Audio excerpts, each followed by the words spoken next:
तो इसने मतलब फिर अपना मॉडल पेश किया वहाँ पे, ठीक है। और इसके मॉडल के जो पोस्टुलेट्स थे वो मैं आपके साथ अभी डिस्कस करता हूँ, ठीक है।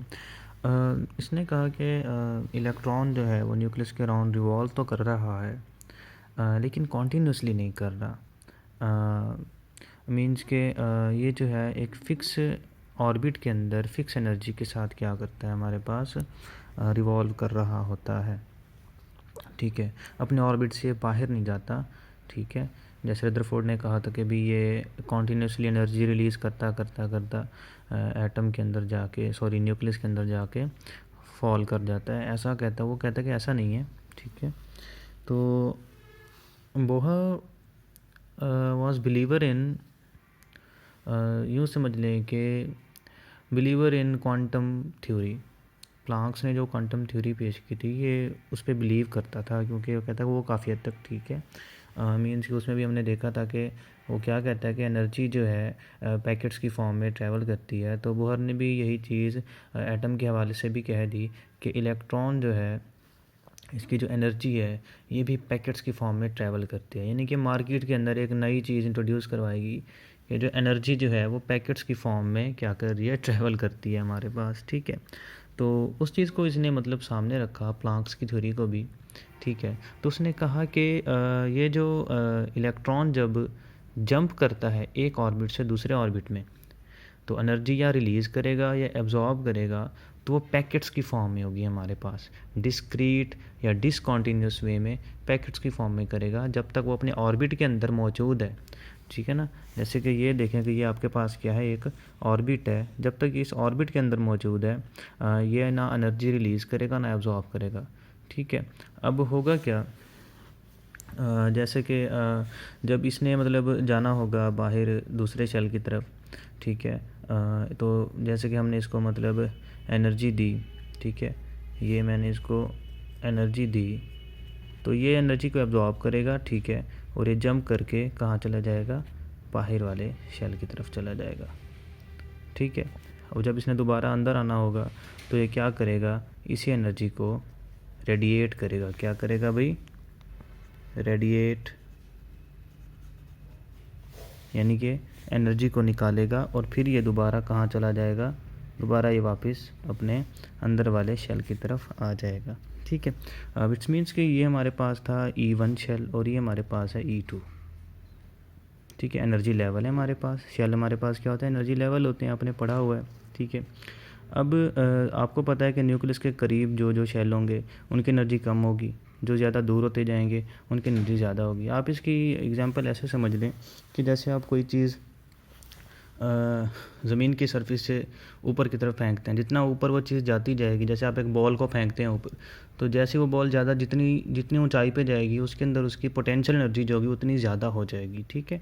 यानी कि ज़मीन की सरफेस से जो चीज़ ग्रेविटी के अगेंस्ट जितना ऊपर जाती जाएगी उसके अंदर पोटेंशियल एनर्जी उतनी ज़्यादा होती जाएगी। तो यहाँ भी यही चीज़ है कि जैसे इलेक्ट्रॉन न्यूक्लियस से जितना दूर होता जाएगा, ठीक है, तो उस इलेक्ट्रॉन की जो पोटेंशियल एनर्जी होगी वो भी बढ़ती जाएगी, ठीक है। तो कहने का मकसद ये है कि जो ये वाला एनर्जी लेवल है इसकी एनर्जी इसके अंदर नहीं होगी, इसकी एनर्जी इसके अंदर नहीं होगी, ठीक है। इनकी अपनी अपनी डिफरेंट एनर्जीज़ हैं, ठीक है। अब नेक्स्ट उसने बोहर ने ये कहा कि इलेक्ट्रॉन जो है हमारे पास वो एक मैसिव बॉडी है, ठीक है। ये क्योंकि जे थॉमसन ने बता दिया था कि इलेक्ट्रॉन जब एक पार्टिकल नेचर रखता है, एक पार्टिकल है, हमने कैथोड रेज में पढ़ा था ना, कैथोड रेज क्या है, एक्चुअल में एक पार्टिकल है, ठीक है। तो पार्टिकल का एक मैस है, मैसिव बॉडी, ये डिक्लेयर हो चुका है, जे थॉमसन ने भी किया है। आगे मैं जब आपको डी ब्रॉगली इक्वेशन पढ़ाऊँगा उसके अंदर भी ये चीज़ प्रूफ हो जाएगी, ठीक है, कि इलेक्ट्रॉन जो है वो पार्टिकल है, मैसिव बॉडी है, मैस रखता है अपना, ठीक है। अब ये क्योंकि मैस रखता है, अब ये हमारे पास क्या है, न्यूक्लियस है।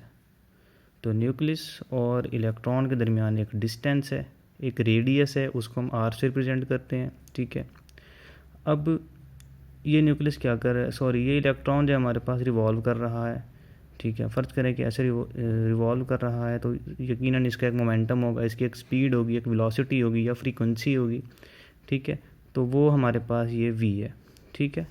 हमारे पास ये v क्या है, वो वेलोसिटी है जिसके साथ ये मूव कर रहा है, ठीक है। तो मैंने यहाँ पे लिख दिया, यानी कि mvr इज़ इक्वल टू, ठीक है, NH/2π, ठीक है।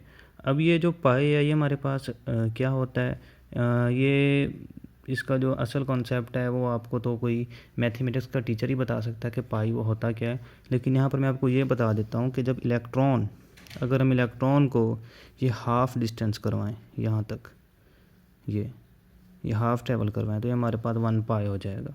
और जब हम इसको कंप्लीट सर्कुलर वे में, यानी कि एक ऑर्बिट इसका कंप्लीट करवा लेंगे, तो ये हमारे पास क्या हो जाएगा, 2 पाई हो जाएगा, ठीक है, 2 पाई। एच हमारे पास प्लैंक्स कांस्टेंट है, ठीक है, क्योंकि इसने प्लैंक्स की थ्योरी को सामने रखा हुआ है। और एन हमारे पास क्या है, नंबर ऑफ शेल, ठीक है, कि पहला शेल है एनर्जी लेवल E1 है, E2 है, E3, E4, E5, what ever इस सेल में भी इलेक्ट्रॉन क्या कर रहा है, रिवॉल्व कर रहा है हमारे पास, तो एन उसका हमारे पास क्या होता है, नंबर बताता है। तो ये हमारे पास एक इक्वेशन डिराइव हो गई कि mvr is equal to NH/2π, ठीक है। इसको हम क्या कहते हैं, एंगुलर मोमेंटम कहते हैं। इस इक्वेशन को हम क्या कहते हैं, एंगुलर मोमेंटम की इक्वेशन है। यानी कि ये जो इलेक्ट्रॉन रिवॉल्व कर रहा है ऑर्बिट के अंदर, ये एक एंगुलर मोमेंटम में है।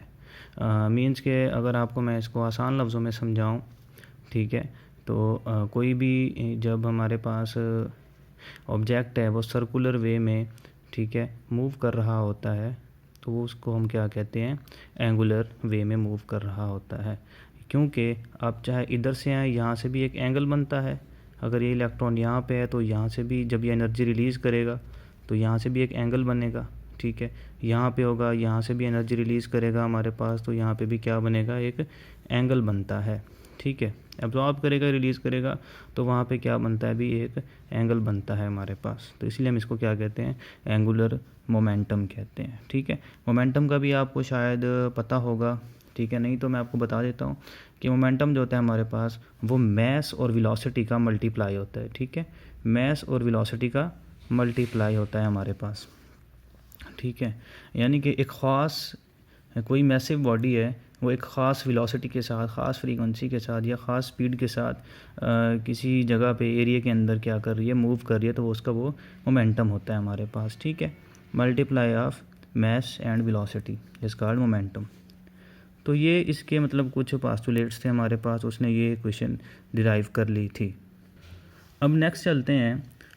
बोहर ने मीन्स के बहुत अच्छे तरीके से जो है ना वो एटम को स्टडी कर रहा था, ठीक है, और उसके अंदर ख़ास तौर पर इलेक्ट्रॉन के ऊपर जो उसका वर्क था वो बहुत मतलब अच्छे तरीके से उसको देख रहा था, कर रहा था। उसने क्या किया, उसने जब देखा कि ये मैसिव बॉडी, तो जाहिर है कि इलेक्ट्रॉन को मूव करवाने के लिए कोई ना कोई फोर्स लग रही होगी।